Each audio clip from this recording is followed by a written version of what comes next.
నమస్తే, welcome to 99 TV time to ask ప్రోగ్రామ్కి స్వాగతం. సీనియర్ జర్నలిస్ట్ సాయికృష్ణ గారితో. సాయికృష్ణ గారు నమస్తే. నమస్తే అండి.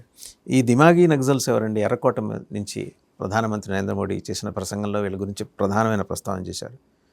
ఆయన డెఫినేషన్ ఇచ్చే లోపలే చాలామంది భుజాలు మిగిలినవి తడుముకుంటూ వచ్చేసి మాట్లాడుతున్నారు. మేము చాలా గర్వంగా ఫీల్ అవుతున్నామని చిదంబరం గారు అన్నారు. థ్యాంక్ గాడ్ చిదంబరం గారు చాలా యాక్టివ్గా రాజకీయాల్లో ఉన్నారనే విషయాన్ని ఆయన ప్రకటించుకున్నారు.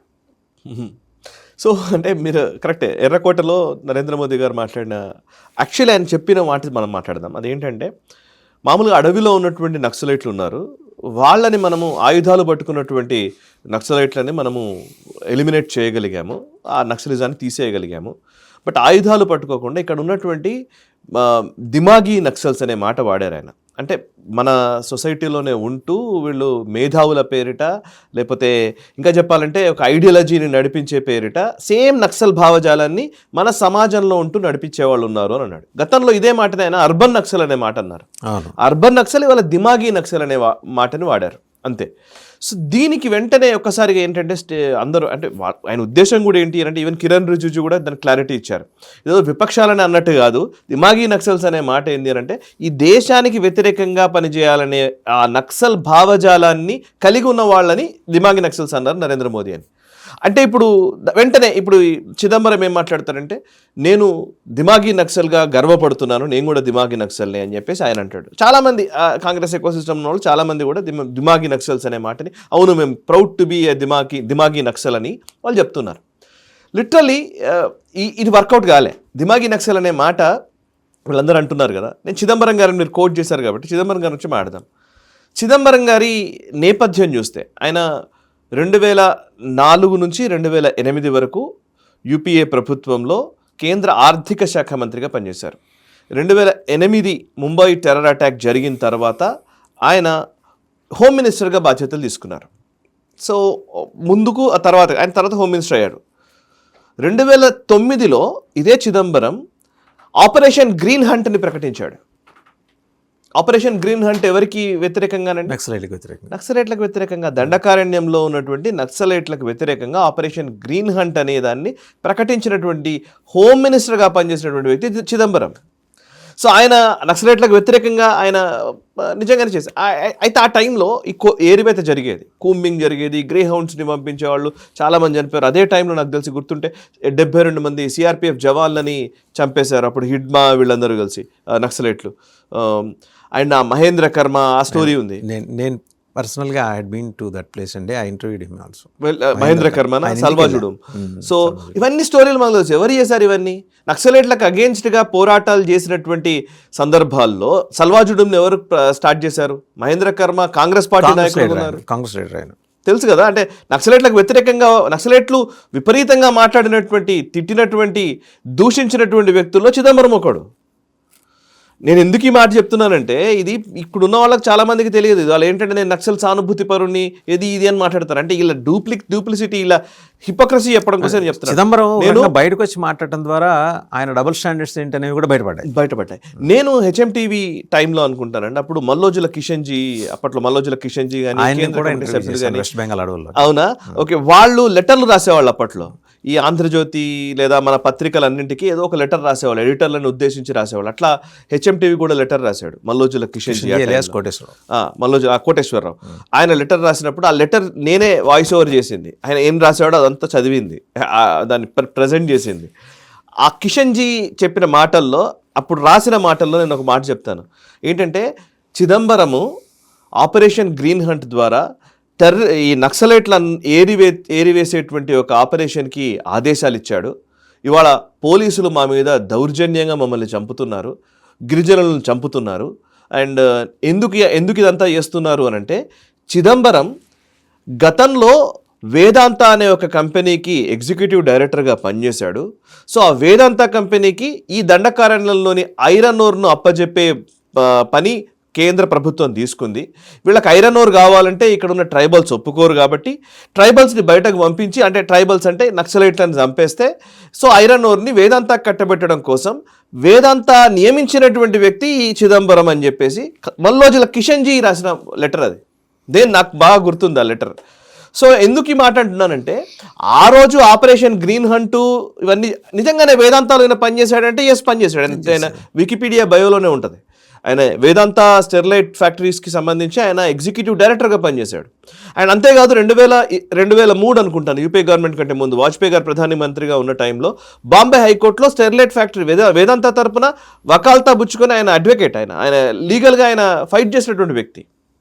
తర్వాత యూపీఏ ప్రభుత్వంలోకి వచ్చాడు. ప్రభుత్వంలోకి వచ్చిన తర్వాత ఆయన ఏమనుకున్నాడో అవి చేశాడు. నక్సలైట్లకు వ్యతిరేకంగా చేసే పనుల్లో అంటే ఇక్కడ ప్రాబ్లం ఏంటంటే వీళ్ళు గవర్నమెంట్లో ఉన్నప్పుడేమో ఒకలాగా బిహేవ్ చేస్తారు, గవర్నమెంట్లో నుంచి బయటకు రాగానే ఒకలాగా బిహేవ్ చేస్తారు. ఇదే చిదంబరం 2014లో అధికారం కోల్పోయిన తర్వాత 2014లో మోదీ ప్రభుత్వం వచ్చిన తర్వాత ఆ వేదాంత స్టెరిలైట్ ఫ్యాక్టరీ మనం ఎన్నోసార్లు మాట్లాడాం, తూత్తుకుడిలో ఉంటుంది, ట్యూటికోరిన్లో, తమిళనాడులో. ఆ ఫ్యాక్టరీని మూసేశారు.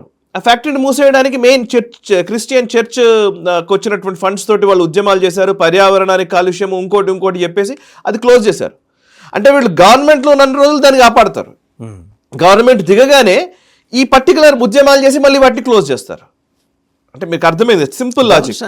నక్సలైట్లకు వ్యతిరేకంగా వీళ్ళు గవర్నమెంట్లో ఉన్నప్పుడు మాట్లాడతారు, నక్సలైట్లకు అనుకూలంగా గవర్నమెంట్ నుంచి బయటకు రాగానే మళ్ళీ వాళ్ళందరినీ పక్కనేసుకొని తిరుగుతారు.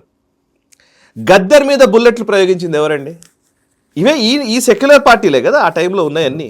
అఫ్కోర్స్ గద్దర్ కావచ్చు, లేకపోతే మావోయిస్టుల ఏరివేత్తలు జరిగిన సందర్భాల్లో కావచ్చు, కోట్ల విజయభాస్కర్ రెడ్డి టైంలో ఎన్కౌంటర్లు జరగలేదా? యూపీఏ గవర్నమెంట్ టైంలో ఎన్కౌంటర్లు జరగలేదా? యూపీఏ గవర్నమెంట్ 2004 నుంచి 2014 మధ్య నక్సల్స్ ఎన్కౌంటర్లు ఏమీ జరగకుండానే ఉంది. అరుంధతీ రాయ్ ఎవరికి వ్యతిరేకంగా పుస్తకాలు రాసింది? వాకింగ్ విత్ ద కామ్రేడ్స్ చదివితే అర్థమవుతుంది మనకు. అరుంధతీ రాయ్ ఎవరికి వ్యతిరేకంగా మాట్లాడింది? అదే గవర్నమెంట్ నుంచి బయటకు రాగానే మేము దిమాగి నక్సల్స్ అని చెప్తారు గర్వంగా. అంతకుముందు మరి దిమాగి నక్సల్స్ అని చెప్పుకోగలిగారా చిదంబరం? ఇవాళ దిమాగి నక్సల్స్ అని చెప్తారు. అంటే పాయింట్ ఏంటంటే నేను ఏం మాట్లాడాలనుకుంటున్నానని, ఏం చెప్పాలనుకుంటున్నానంటే వీళ్ళు గవర్నమెంట్లో అసలు బేసికల్లీ దేశానికి వ్యతిరేకంగా ఎవడు మాట్లాడినా సరే వాడు నక్సలే. నక్సల్ భావజాలమే, అది నథింగ్ ఎల్స్. పేద ప్రజల కోసం మాట్లాడుతున్నామంటే మీరు పేద ప్రజల కోసం మాట్లాడుతున్నామంటే ఎలక్టరల్ ప్రాసెస్లోకి రండి. మీరు ఎలక్టరల్ ప్రాసెస్ని కాదని చెప్పి ఎన్నికల్ని మేము బైకాట్ చేస్తాము, బూర్జువా రాజ్యాంగము, మేము ఈ రాజ్యాన్ని ఒప్పుకోము అని చెప్పి మళ్ళీ ఇటు వచ్చేసి మేము పేద ప్రజల కోసం మాట్లాడుతున్నామంటే ఇంకో మాట కూడా అంటారు, రాజ్యాంగానికి వ్యతిరేకంగా పనిచేస్తున్నారు అంటారు. రాజ్యాంగం మీదే నమ్మకం మీకు లేనప్పుడు, నమ్మకమే లేదు, అవతల వాడు పనిచేస్తే చేయకపోతే ఏంటి? హక్కులు, రాజ్యాంగం కల్పించిన హక్కులు రాజ్యాంగాన్ని ఫాలో అయ్యేటోడికి వస్తాయి. లిటరల్లీ మాట్లాడేది మేము ఫాలో కాం, మరి మీరు ఫాలో కావాలి కానీ. ఇదే ఈ ద్వంద్వ వైఖరుల వల్లనే ఈ దేశం ఇన్ని సంవత్సరాల నుంచి నాశనం అవుతూ వచ్చింది. లిటరల్లీ మాడితే గత 70 సంవత్సరాల్లో మనము ఎంత కోల్పోయామో ఇప్పటికి కూడా మనకు బుద్ధి రాకపోతే ఇంకా చాలా దారుణం అండి.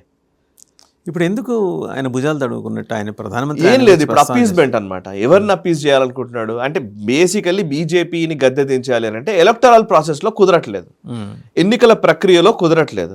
అంటే వీళ్ళకేంటి, వీళ్ళకి కావాల్సింది ఏంటి? లెఫ్ట్ ఎకో సిస్టమ్ వీళ్ళకి సపోర్ట్ చేయాలి. ఈ మైనారిటీలు ఎట్లా ఉంది, మైనారిటీ సంతుష్టీకరణ, లెఫ్ట్ సంతుష్టీకరణ. ఈ లెఫ్ట్ సంతుష్టీకరణ అంటే ఇందులో లెఫ్ట్లో అన్ని రకాల మనుషులు ఉంటారు. ఇంకా ఇందులో హక్కుల కోసం పోరాడేవాడు ఉంటాడు, ఒకడు ఎన్జిఓలు ఉంటాయి, ఒకడేమో ఇంకేదో అంటే మావోయిస్టు భావజాలం ఉంటుంది. సో ఈ భావజాలన్నింటినీ నేను ర్యాలీ చేసుకుంటే నేను Congress, leave and let leave అనమాట. ఇటు పోలీసులకి మద్దతు ఇస్తావు, ఇటు నక్సలైట్లకి మద్దతు ఇస్తావు. ఎవరి వైపున ఉండాలి? ఏదో ఒక నినాదం ఉండాలా, ఏదో ఒక విధానం ఉండాలా వద్దా? ఇన్ని సంవత్సరాల నుంచి 40 సంవత్సరాల నుంచి నక్సలిజంని తుదమిట్టించలేకపోయాం. బట్ 10 ఏళ్లలో ఎలా సాధ్యమైంది? ఒక party right are wrong, BJP అనుకున్నది, అమిత్ షా అనుకున్నది ఏంటంటే నక్సలైట్ వ్యతిరేక పోరాటం మేము చేయాల్సిందే, మేము పోలీసులకు పూర్తి స్వేచ్ఛనిస్తాము. చాలా స్టబన్గా నిలబడింది కూడా గవర్నమెంట్. మీకు గుర్తుంటే వాసు గారు, మీరు కూడా చాలా సంవత్సరాల నుంచి ఉన్నారు కాబట్టి మీకు తెలుసు ఖచ్చితంగా. ఎందుకంటే ఎప్పుడు ఏ నక్సలైట్లని మనకు గుర్తుంది, ఎప్పుడు రామకృష్ణ అనుకుంటాను అప్పుడు ఆర్కేని చుట్టుముట్టిన సందర్భాల్లో ఇక్కడ జానారెడ్డి గారి దగ్గరికి ఈ హక్కుల నాయకులు పోతారు, పోగానే అక్కడ ఎన్కౌంటర్ ఆగిపోతుంది. అంటే ఎన్నిసార్లు చూడలేదు మనం. పోలీసులు పర్ఫెక్ట్ అని మొన్ననే ఏదండి ఆ గుట్ట ఏంటది, ఏం గుట్ట అంటారండి, కర్రెగుట్ట. సో కర్రెగుట్టరా అక్కడ జరిగినప్పుడు అక్కడ మొత్తం మావోయిస్టులు ఏదో కూర్చొని ఏదో మీటింగ్ పెట్టుకున్నారు, వాళ్ళకి మొత్తం దిగ్బంధించినప్పుడు ఒక వేలో వదిలేశారు. అది మన ఆంధ్రప్రదేశ్, మన తెలంగాణ వైపు ప్యాసేజ్ వదిలేరు. ఎందుకు కాంగ్రెస్ నాయకుల దగ్గరికి ఈ సోకాల్డ్ మానవ హక్కుల నాయకులు, పౌర హక్కుల సంఘాలకు సంబంధించిన నాయకులు, లెఫ్టిస్ట్ నాయకులు వీళ్ళందరూ కలిసి ఇక్కడ పోయి మాట్లాడంగానే అక్కడ వదిలేస్తారు. పోలీసులు డిసైసివ్గా వాళ్ళకి స్వేచ్ఛనిచ్చి వాళ్ళు ఎలా చేయాలో వాళ్ళకి వదిలేస్తే వాళ్ళు చేస్తారు. సేమ్ కాశ్మీర్లో ఇదే జరిగింది. కాశ్మీర్లో ఇట్లాగే ఆర్మీకి పూర్తి స్వేచ్ఛ ఉండదు, చట్టాలు తీసుకొస్తారు. మళ్ళీ ఆఫ్స్పా అని ఉంటుంది, armed forces special protection act ఏదో ఉంటుంది. అంటే ఆర్మ్డ్ ఫోర్సెస్కి సంబంధించినటువంటి వాళ్ళ మీద ఎవరైనా సరే అనుమానాస్పదంగా ఎవరైనా లోపలికి వస్తారు, వాళ్ళు ఎట్లుంటుందంటే వాళ్ళు ఫెన్సింగ్ వేసుకొని ఉంటారు కదా, ఒక క్యాంపులో ఉంటారు కదా, కొంచెం దూరం నుంచి ఎవరైనా లోపలికి వస్తున్నారంటే 1-2 సార్లు వార్నింగ్ ఇస్తారు. వాడు వినకుండా అలాగే లోపలికి వస్తుంది వెహికల్ కానీ ఇంకో మనిషి కానీ మూవ్మెంట్ లోపలికి వస్తుందంటే కాల్ చేస్తారు. ఆ అధికారం ఆర్మ్డ్ ఫోర్సెస్కి ఇచ్చాం మనం. చట్టాన్ని తీసుకొచ్చారు, చట్టాన్ని ఉపయోగిస్తే చూసారా మానవ హక్కుల ఉల్లంఘన జరుగుతోంది అంటారు. చేతికి గన్ ఇస్తావు, పెల్లెట్ గన్ ఇస్తావు, పెల్లెట్ గన్ నువ్వే ఇచ్చావు, అంతే కదా రూల్ ప్రకారం. పెల్లెట్ గన్ ఎప్పుడు వాడాలంటే నువ్వు రూల్స్ ఉన్నాయి దానికి, మళ్ళీ పెల్లెట్ గన్స్ వాడతారా మీరు, అలా ఎలా వాడతారంటారు. సో ఏదో ఒక క్లారిటీ ఉండాలి. సెక్యూరిటీ ఫోర్సెస్కి ఇవ్వాల్సిన స్వేచ్ఛనిస్తే ఈ దేశంలో అరాచక శక్తులు ఉండవు. మనం సెక్యూరిటీ ఫోర్సెస్ కావాలి, మనకి ఈ ఓటు బ్యాంకు కావాలి భావజాలం పేరిట. ఈ ఓటు బ్యాంకు కోసం వర్క్ చేసే వీళ్ళనే దిమాగీ నక్సల్స్ అంటున్నారు నరేంద్ర మోదీ. సో వీళ్ళు మన దేశంలో ఉన్నారు, మన రాష్ట్రంలో ఉన్నారు, వీళ్ళెవరో మనకు అర్థం చేసుకుంటే సరిపోతుంది. సో ఇది సోనియా గాంధీ స్టోరీ కూడా ఇక్కడ ఇదే అంశానికి సంబంధించండి. అంటే దీనికి కొనసాగింపు అనుకోవచ్చు, ఎందుకంటే నేషనాలిటీ ఇక్కడ కనెక్ట్ అయి ఉన్న విషయం కాబట్టి. వందే మాతరం విషయంలో వారు కానీ వారి పుత్రరత్నం రాహుల్ గాంధీ గారు కానీ వ్యవహరించిన తీరు ఎలా చూస్తున్నారు? సోనియా గాంధీ గురించి నేను అంతకంటే ఎక్కువేం ఎక్స్పెక్ట్ చేయలేదు ఎప్పుడు కూడా లిటరల్లీ. ఎందుకంటే వందే మాతరం గీతాలాపన జరుగుతున్న టైంలో ఆమెకు ఒక స్టాంజా ఒకటి అయిపోగానే ఇంకా మిగతా 3 చరాలు మొత్తం పాడాలి కదా, వందే మాతరం గీతం మొత్తం పాడాలి అని ప్రభుత్వం ఇవాళ చట్టం తీసుకొచ్చింది. అది కంటిన్యూ చేస్తూ ఉంటే మధ్యలో ఆమె చాలా ఫ్రస్ట్రేట్ అయిపోయి ఏంటిది ఇది అసలు ఎందుకు తీసుకున్నారు, ఆపేయండి అన్నారు, ఏదో అన్నారు. దాని వెంటనే దేశవ్యాప్తంగా పెద్ద చర్చ అయింది. చూసారా వందే మాతర గీతం పాడుతున్న టైంలో దాన్ని అవమానించే ప్రయత్నం చేశారు, అగౌరవపరిచే విధంగా మీరు చేశారని చెప్పేసి పెద్ద గొడవ జరిగింది. నాకు సోనియా గాంధీ గురించి అంతకంటే నేను పెద్దగా ఏమి ఎక్స్పెక్ట్ చేయలేదండి లిటరల్లీ. ఎందుకంటే ఆమె ఇప్పుడు కాదు, చాలా రోజుల నుంచి ఆవిడ పాపం ఆవిడని అనడానికి ఏం లేదు. ఆమె ఇటలీ దేశస్తురాలు నెంబర్ 1. ఆమెకి ఈ దేశానికి సంబంధించినటువంటి వాటి విషయంలో ఏముందో నాకు అటాచ్మెంట్ అవగాహన లేదు. ఆమె ఇటలీ దేశస్తురాలు. మనం ఇక్కడ అటాచ్మెంట్ ఉన్నా ఉండకపోయినా ఇప్పుడు మన దేశం నుంచి పోయి అమెరికాలో స్థిరపడే వాళ్ళు చాలా మంది ఉంటారు, ప్రవాస భారతీయులు ఉంటారు కదా. మన భారతీయ జెండా అండ్ అమెరికన్ జెండా రెండింటిని పట్టుకొని వాళ్ళు మాట్లాడతారు. ఎంత మాట్లాడినా కొంచెం భారతదేశం పట్ల కొంత ప్రేమ ఎక్కువ ఉంటుంది కదా. అమెరికాలో స్థిరపడ్డాం కాబట్టి ఈ దేశం పట్ల కొంత గౌరవం ఉంటుంది, కానీ బట్ భారతదేశం పట్ల అయితే ప్రేమ ఉంటుంది, భక్తి ఉంటుంది ఆబ్వియస్లీ. ఇక్కడ నుంచి అటుపోయిన వాళ్ళకి, అక్కడ నుంచి ఇటు వచ్చిన వాళ్ళకి కూడా అదే ఉంటుంది. ఇక్కడ గౌరవిస్తుంది కావచ్చు ఆమె భారతదేశాన్ని, బట్ ప్రేమ భక్తి ఎక్కడ ఉంటుంది, లెట్ దెమ్ డిసైడ్. మనం దాని గురించి మాట్లాడాం. బట్ ఎందుకు ఈ క్వశ్చన్ వస్తుంది అని అంటే కనుక పదే వచ్చిన సందర్భాలు ఉన్నాయి ఇట్లాంటివి. ఫర్ ఎగ్జాంపుల్, ఇది ఎంత అప్పీజ్మెంట్ కోసం జరిగే పని. సోనియా గాంధీ గారు అప్పీజ్మెంట్ విషయంలో ఎప్పుడూ వెనక్కి వెళ్ళరు, మీరు గమనిస్తే. కాంప్రమైజ్ గారు అస్సలు కాంప్రమైజ్ గారు ఆమె. ఎందుకంటే మీరు 1992లో బాబ్రీ కూల్చివేత జరిగిన తర్వాత, బాబ్రీ కట్టడాన్ని కూల్చివేసిన తర్వాత పివి నరసింహారావు గారిని బ్లేమ్ చేసిందని సోనియా గాంధీ. ఆమె బీహార్ ఎన్నికల ప్రచారంలో అనుకుంటాను, సబ్జెక్టివ్ కరెక్షన్, ఆ టైంలో ఆమె చేసిన స్టేట్మెంట్ కూడా చాలా సంచలనమైనటువంటి స్టేట్మెంట్. ఏంటి అని అంటే ఆమె గాంధీ కుటుంబానికి చెందినటువంటి వాళ్ళు ప్రైమ్ మినిస్టర్గా ఉంటే బాబ్రీ కట్టడం కూలేది కాదు, పివి ఉండడం వల్ల కూలింది అంది. అందుకే మీరు చూస్తే తర్వాత కాలంలో పివి నరసింహారావు హయాంలోనే బాబ్రీ కట్టడం కూల్చివేత జరిగింది కాబట్టి పివి నరసింహారావు గారికి తర్వాత కాలంలో ఆయనకు అంత్యక్రియల టైంలో కూడా చాలా దుర్మార్గంగా వ్యవహరించారు. ఆయన కాంగ్రెస్ పార్టీకి అన్ని సంవత్సరాల నుంచి సేవలు అందించారు. ఆయన భౌతిక కాయాన్ని కనీసం కాంగ్రెస్ కార్యాలయంలోకి తీసుకెళ్ళనివ్వలేదు. వినయ్ సీతాపతి గారు పుస్తకం రాశారు, హాఫ్ లైన్ అని. అందులో చాలా స్పష్టంగా అంటే అన్ని ఆధారాలతో సహా ఆయన మెన్షన్ చేశారు. వాళ్ళు ఆ ప్రొసెషన్ మన భౌతిక కాయాన్ని తీసుకొని బయటకు వెళుతూ ఉంటే ఎయిర్పోర్ట్ వరకు వచ్చే దారిలో ఆ వ్యాన్ కరెక్ట్గా ఏఐసిసి కార్యాలయం దగ్గర ముందట ఆపారట. లోపలికి తీసుకెళ్దాం భౌతిక కాయాన్ని పివి నరసింహారావు గారిది అని. ఆమె గేటుకు తాళాలేశారు. గేటుకు తాళం వేసి మేడంకి ఇష్టం లేదు అని చెప్పేసి ఆ వ్యక్తి చెప్పారని చెప్పేసి వాళ్ళు చెప్పిన మాటనే ఆయన రాశారు పుస్తకంలో, హాఫ్ లైన్ లో. అండ్ ఇదే కాదు, సీతారాం కేసుని ఎంత దారుణంగా అవమానించారు, టాయిలెట్ వేసి బయట తాళం వేశారు.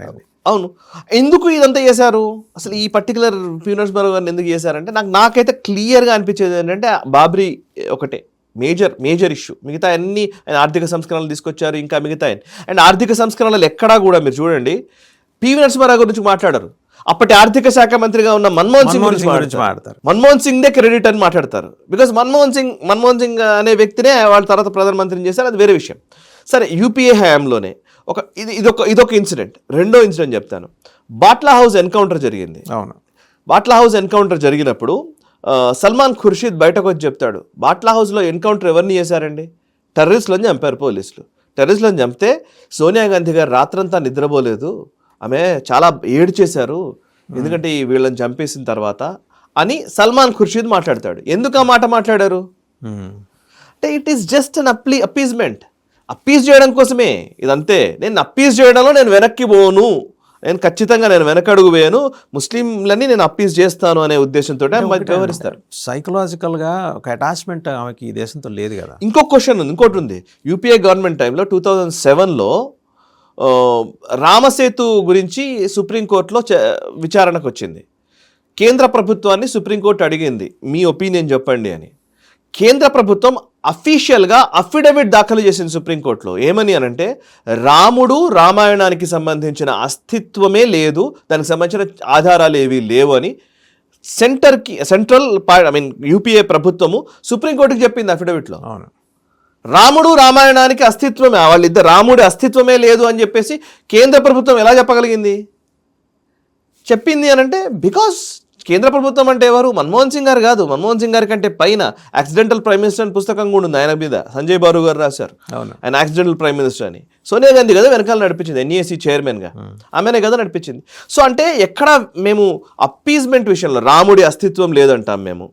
అండ్ అయోధ్య రామాలయం కోసము ఏదైనా చిన్న పని జరిగినా దాన్ని పూర్తిగా ఖండిస్తాం మేము. మూడోది, అసలు అయోధ్య రామాలయానికి మేము వెళ్ళము, రాలేదు కదా, వెళ్ళము అయోధ్య రామాలయానికి.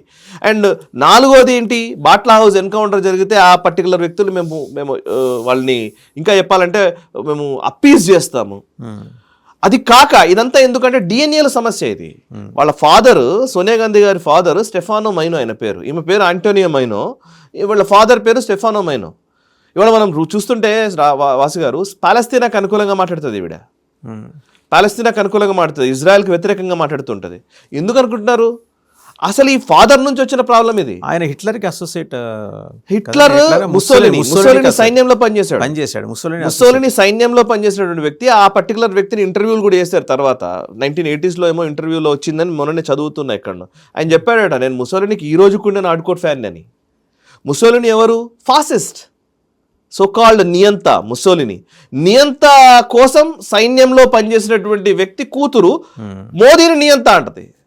జోక్ ఏంటంటే ఇదే ఇంట్రెస్టింగ్ ఆస్పెక్ట్ ఏంటంటే ఇదే ఇంట్రెస్టింగ్. అండ్ ఇంకో రెండు విషయం ఏంటంటే ఆ పర్టికులర్ ఆ టైంలో సెకండ్ వరల్డ్ వార్ టైంలోనే జ్యూస్ ఊచకోత జరిగింది, యూదుల్ని ఊచకోత కోసారు, మీకు తెలుసు కదా. ఆ ఊచకోత కోసిన వాళ్ళు హిట్లర్ అండ్ ముస్సోలిని వీళ్ళిద్దరు. ఆ ఊచకోతలు కోసినటువంటి నేపథ్యం ఉన్నటువంటి టైం నుంచి ఇప్పటి వరకు కూడా ఇజ్రాయెల్ వ్యతిరేకత ఉండడంలో ఆశ్చర్యం ఏముంది? న్యాచురల్గా ఉంటుంది. ఇజ్రాయెల్ యూదులు అంటేనే పడని వ్యవస్థ ఆ రోజు ముస్సోలిని చేశాడు. ఆ సైన్యంలో పనిచేసినటువంటి వ్యక్తి కూతురు ఇజ్రాయెల్ పట్ల వ్యతిరేకత ఉండడంలో ఆశ్చర్యం లేదు కదా. సో నేను ఇప్పుడు అందుకే వందే మాతర గీతం చిన్నది, ఆమె పాపం నిజంగా ఆమె అవుట్ ఆఫ్ అక్కడ కెమెరాలు ఉన్నాయి కాబట్టి ఫ్రస్ట్రేషన్ చూపించింది. అండ్ ఫ్రస్ట్రేషన్ కావాలని చూపించింది అని నేను అనుకుంటా.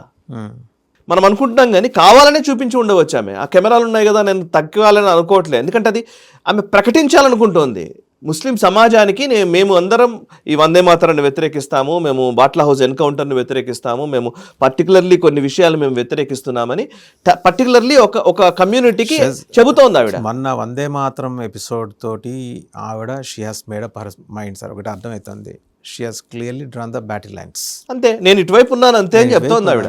సమస్య ఏంటంటే ఇక్కడ హిందువులకు అర్థం కాదు, మోడీ ఉంటే ఈ గట్టు నేనున్నానని చెప్పిందండి ఆవిడ. అంతే అంతే అంతే, దాంట్లో మనం ఆశ్చర్యపడాల్సిన అవసరం లేదు అంటున్నాను. దిగ్భ్రాంతికి లోనవ్వాల్సిన అవసరం కూడా లేదు ఆశ్చర్యంతో పాటు. కరెక్ట్. అండ్ ఇంకా రెండో టాపిక్లోకి వెళ్తే కనుక, ఖలిస్తానీలు జాతీయ భద్రతకు విఘాతమని ప్రకటించిన కెనడా. ఇంతకుముందు కెనడా టోన్ ఇది కాదనుకుంటా, జస్టిన్ ట్రూడో ఉన్నప్పుడు ఇది కాదు. ఇప్పుడు మారినట్టుంది. అంటే ఇంతకుముందంతా కెనడాలో ఖలిస్తానీలకు సపోర్ట్ చేస్తూ సేమ్ అప్పీస్మెంట్ ఇందాక మనం మాట్లాడాం చూసారా, ఈ అప్పీస్మెంట్ ఖలిస్తానీ అప్పీస్మెంట్ జరిగేది కెనడాలో. ఏ పార్టీ అధికారంలో ఉండాలన్నా ఈ ఖలిస్తానీలకు లేదా ముఖ్యంగా సిక్ కమ్యూనిటీ ఎక్కువ ఉంటుంది కాబట్టి ఆ సిక్ కమ్యూనిటీలో ఉండే వాళ్ళందరూ ఖలిస్తానీలు అనేది వాళ్ళ భావన. అందులో ఖలిస్తానీ లీడర్లు చాలా మంది ఉంటారు. ఇప్పుడు జగ్మీత్ సింగ్ అనేవాడు ఉంటాడు అక్కడ, ఒక పార్టీ నడుపుతాడు అక్కడ. ఆ జగ్మీత్ సింగ్ పార్టీ సపోర్ట్ తోటే జస్టిన్ ట్రూడో ప్రభుత్వం నిలబడ్డది. జస్టిన్ ట్రూడో గతంలో ఆయన పూర్తిగా ఎట్లా అంటే ఖలిస్తానీలకి సపోర్ట్ చేసినటువంటి వ్యక్తి. ఆ టైంలో నిజ్జర్ హత్యకు సంబంధించి కూడా భారతదేశానికి వ్యతిరేకంగా విపరీతమైన విమర్శలు చేశారు. భారతదేశమే చేయించిందని, అజిత్ దోవలే చేయించాడని, అజిత్ దోవల్ని అరెస్ట్ చేసే అవకాశాలు కూడా ఉన్నాయని, ఇవన్నీ వచ్చాయి అప్పట్లో. అఫ్ కోర్స్ ఆ తర్వాత కాలంలో ఈవెన్ అప్పుడు ఉన్నటువంటి పొలీవర్ అనే ఒక నాయకుడు కూడా ఉంటాడు, జస్టిన్ ట్రూడోకి అపోనెంట్, ఆయన కన్జర్వేటివ్ పార్టీ, అతను కూడా సపోర్ట్ చేశాడు. విచిత్రం ఏంటంటే అతను కూడా ఖలిస్తానీలకు సపోర్ట్ చేసినటువంటి వ్యక్తి. అపోనెంట్ సపోర్ట్ చేశాడు, జస్టిన్ ట్రూడో సపోర్ట్ చేశాడు.